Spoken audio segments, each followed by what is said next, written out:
Bonjour chers internautes, alors c'est sous ce temps un peu pluvieux, un peu maussade que nous allons vous faire découvrir une confrérie qui est très peu connue dans l'Aube, la confrérie de la Prunelle de Troyes. Alors c'est un alcool à consommer avec modération, mais qu'est-ce que c'est cette confrérie? On va voir ça tout de suite, allez suivez-moi. Nous allons ouvrir le 7e chapitre de la naissante confrérie de la Prunelle de Troyes. Cette douce liqueur qui nous fait reprendre force et vigueur à toute heure de la convivialité est à la fois du plaisir partagé, mais également l'emblème de notre ville de Troyes. Distillée au cœur de la cité depuis 1840, la Prunelle de Troyes est notre patrimoine gastronomique que nous saurons faire partager, et cette vieille liqueur rassemble des chevaliers qui défendent la gastronomie de qualité.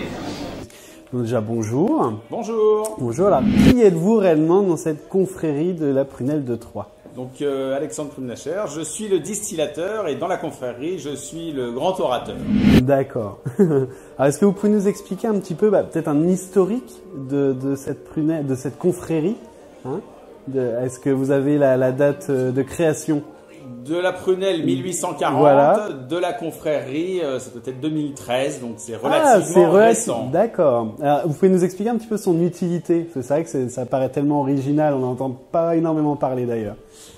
Oui, parce qu'en fait, dans l'Aube, on a peu de confréries. Dans d'autres régions, il y en a beaucoup. Oui.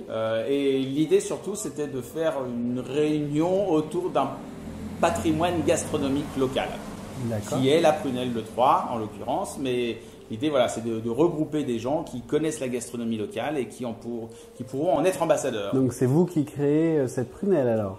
Oui, excusez-moi, mais pendant l'intronisation, on a entendu qu'il y avait des bouchonniers.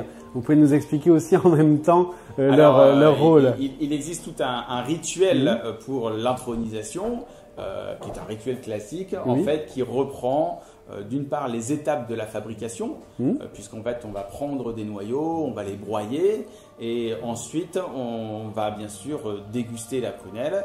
Donc là c'est l'alambic, hein. Voilà. Ça réchauffe le corps. Voilà. Et puis ensuite bien sûr on va remettre le cordon qui est bien sûr l'insigne du chevalier et le diplôme. Vous pouvez nous expliquer un petit peu justement cette tenue en même temps?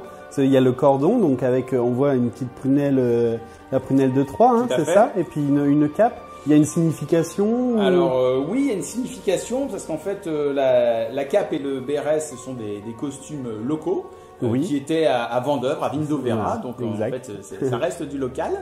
Et par contre, cette mignonnette, en fait, a pour la particularité d'être une mignonnette qui date du 19e siècle. Ce sont des vieilles bouteilles de l'époque qui ont été remplies avec de la Prunelle de Troyes et un petit noyau à l'intérieur. D'accord, voilà. C'est vraiment un objet qui est ciré et qui est vraiment à n'ouvrir qu'au dernier. D'accord. Ah oui, d'accord. C'est au cas où on en manque. Non, c'est pour l'extrême onction. Ah, d'accord. D'accord. Est-ce que vous pouvez nous expliquer aussi si vous avez des événements, des dates clés un petit peu de pourquoi pas populariser un petit peu cette confrérie Alors on a des dates clés en effet qui est notre foire gourmande qui se fait début juin et puis également à l'occasion du Beaujolais Nouveau qui est une date historique pour nous pour mettre en avant notre carte des vins puisqu'en fait nous sommes cavistes. Nous choisissons des vins. Vous êtes professionnel. C'est notre métier principal d'être caviste. Donc excusez-moi de vous couper, mais pour entrer dans cette confrérie, il faut être professionnel dans ce milieu-là? Pas particulièrement. Il faut avoir montré des intérêts pour la gastronomie locale et avoir aussi fait une promotion, aimer le produit. Voilà, d'accord. Ah oui, donc entre guillemets, tout le monde peut intégrer cette confrérie. Toutes les personnes qui sont désignées par les chevaliers de la confrérie. Ah, il faut être désigné, voilà. Donc il y a une petite sélection, c'est intéressant. Bien sûr. Et merci beaucoup en tout cas de nous avoir fait découvrir ce produit bien évidemment que les Troyens connaissent, mais surtout cette confrérie, j'avoue que je ne connaissais pas. Je viens de les découvrir au Saint-Pierre, au Cellier Saint-Pierre. Donc vous faites toujours vos événements ici, hein, c'est bien ça? Oui, ça se passe ici. Ici, d'accord. Bon écoutez, un cadre historique et assez authentique. Oui, c'est vrai, très beau. Faire vivre le centre-ville. Le centre-ville, bien évidemment. Merci beaucoup en tout cas pour cette interview. Je vous en prie.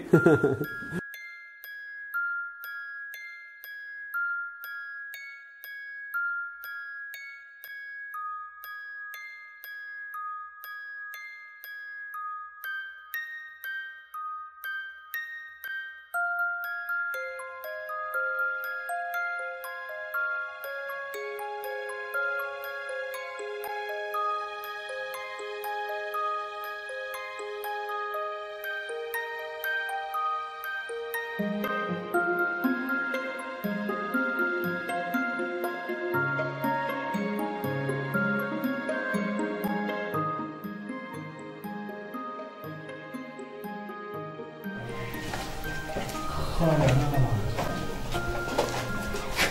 là. C'est la surprise du jour.